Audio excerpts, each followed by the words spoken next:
வணக்கம்.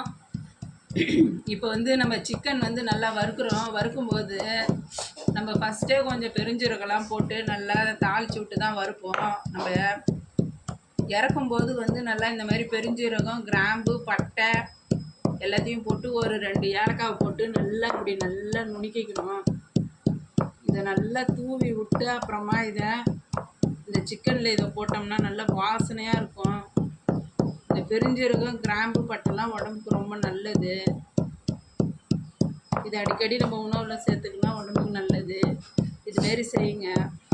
இப்போ பாருங்கள் எவ்வளோ போட்டு நுணுக்கி இருக்கிறேன்னு.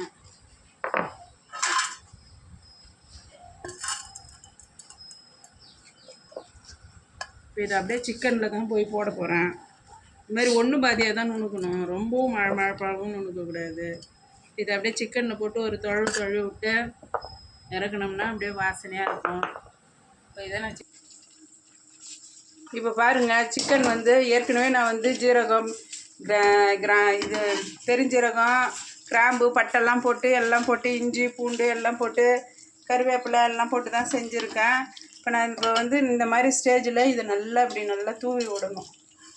சளி எதுவாக இருந்தாலும் சரியாக போயிடும்.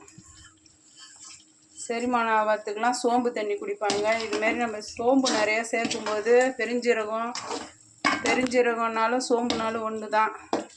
அது சேர்க்கும்போது உடம்புக்கு ரொம்ப நல்லது. இதுமாதிரி நிறையா போட்டு செய்யணும்.